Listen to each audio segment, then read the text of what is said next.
নিমতায় সৌগত রায়কে ঘিরে চোর চোর স্লোগান। তৃণমূল সাংসদের গাড়ি লক্ষ্য করে ছোড়া হয় ডিম। নিমতায় বিক্ষোভের মুখে তৃণমূল সাংসদ সৌগত রায় বিক্ষোভের মুখে এলাকা ছাড়েন। সৌগত রায় তাকে লক্ষ্য করে, তার গাড়ি লক্ষ্য করে ডিম ছোড়া হয় বলে জানা যাচ্ছে এবং তাকে দেখে চোর চোর স্লোগান দেন স্থানীয় বাসিন্দারা। রীতিমতো এই ঘটনাকে কেন্দ্র করে চাঞ্চল্য ছড়া এলাকায় এবং বিক্ষোভের মুখে পড়ে অবশেষে এলাকা ছাড়তে হয় সাংসদ সৌগত রায়কে, এমনটাই জানা যাচ্ছে।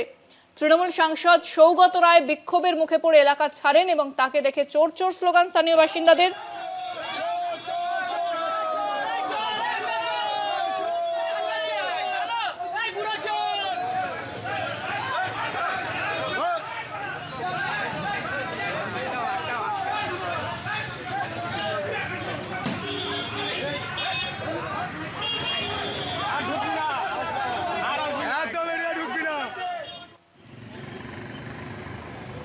সৌগত রায়কে কেন্দ্র করে উত্তেজনা এলাকায়, তাকে দেখে চোর চোর স্লোগান।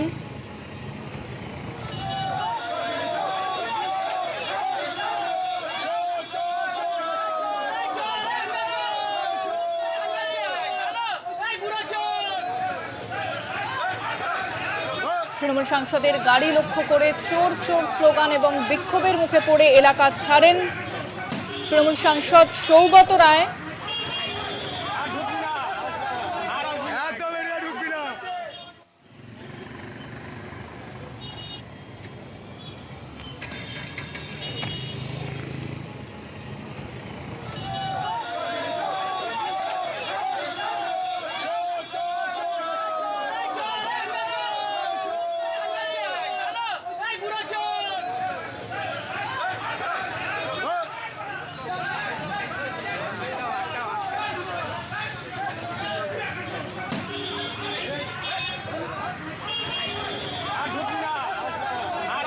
ফোনে রয়েছেন প্রতিনিধি ভক্তি দে। ভক্তি, কেন তাকে ঘিরে ধরে এ ধরনের স্লোগান দেওয়া হয় এবং সাংসদ তিনি কি জানিয়েছেন এ বিষয়ে? মূলত ঘটনা যখন ঘটে তখন কিন্তু দেখা যায় যে আমরা যা জানতে পারি ঘটনাস্থলে দাঁড়িয়ে মূলত গত কয়েকদিন ধরে তৃণমূলের যে জনপ্রতিনিধি এবং নেতারা আছে তাদের বাড়িতে স্থানীয় মানুষরা আক্রমণ করছে, এটা অভিযোগ।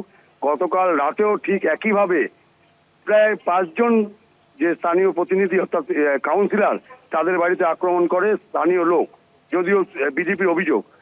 সেই অভিযোগের ভিত্তিতে আমরা দেখি যে সৌগত রায় ওই জনপ্রতিনিধি এবং নেতাদের নিয়ে আজকে যখন নিমতা থানার সামনে অভিযোগ করতে আসে যে তাদের বাড়িতে আক্রমণ করা হচ্ছে, মহিলাদের উদ্দেশ্য করে গালিগালাজ করা হচ্ছে, তখন দেখা যায় ওই একদম নিমতাম থানার বাইরে দাঁড়িয়ে প্রচুর মানুষ চোর চোর স্লোগান দেয় সৌগত রায়ের উদ্দেশ্যে এবং জনপ্রতিনিধিদের উদ্দেশ্যে।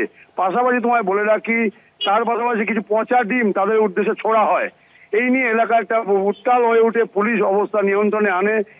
সেখানে কিন্তু সৌগত রায়ের বক্তব্য নেওয়ার মতন একটা জায়গা ছিল না। তিনি দ্রুত ওই ঘটনাস্থল থেকে তিনি চলে যান এবং জনপ্রতিনিধিরা চলে যান। আজকে যে এই ঘটনাটি ঘটেছে সেটা কিন্তু স্থানীয় মানুষ এতটাই। আমাদের সঙ্গে এই মুহূর্তে রয়েছেন ফোনে তৃণমূল সাংসদ সৌগত রায়। সৌগত বাবু, আপনাকে আজকে বিক্ষোভের মুখে পড়তে হয় এবং বেশ কিছু স্লোগানিংও চলে সেই মুহূর্তে, আপনি কি বলবেন সেখানে কি হচ্ছিল, কি হয়েছিল? এমন হয়নি, আমরা একটা ডেপুটেশন দিতে গিয়েছি গতকালকে নিমতা থানার অধীনে। আমাদের কাউন্সিলরদের বাড়িতে বিজেপির গুন্ডারা তারা আক্রমণ করছিল, তা ওরা ভিতর ছিল। আমি বললাম চলো, ওরা বলল যে আমরা ডেপুটেশন দিতে যাব, আপনি আসুন। তা আমি এই ঈদের নমাজ থেকে আমি ওদের ওখানে গেলাম। যখন গেলাম তখন কেউ ছিল না। আইসির সাথে আমরা কথা বলছিলাম।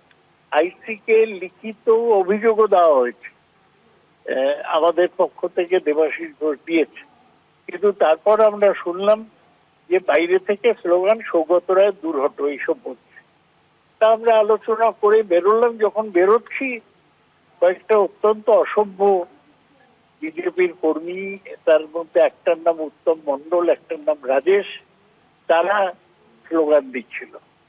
তা আমি ওদের বললাম যে তোমরা চোর চোর বলছো, কে চোর? আমার বিরুদ্ধে কি অভিযোগ আছে? কিছু বলছে না, চেঁচাচ্ছে, অসভ্যতা করছে, শরীরের অশ্লীল অঙ্গভঙ্গি করছে। তো তারপর তো আমি গাড়িতে উঠলাম, তখন গাড়ির দিকে 3-4টে ডিম ছুড়লো। বিজেপির তলার লেভেলে কোনো নিয়ন্ত্রণ নেই। যত অসভ্যরা ঢুকেছে, একদিকে শ্রমিক ভট্টাচার্য, শুভেন্দু অধিকারী কাব্যিক কথা বলছেন, আর অন্যদিকে এই ধরনের বিক্ষোভের নামে এই ধরনের অসভ্যতা হচ্ছে। আমি এ নিয়ে বিচলিত নই, বিরোধী দলে থাকলে এরকম হয়, কিন্তু আমি তীব্র নিন্দা করি এই ঘটনা। ধন্যবাদ সৌগত বাবু। কথা বললাম তৃণমূল সাংসদ সৌগত রায়ের সঙ্গে।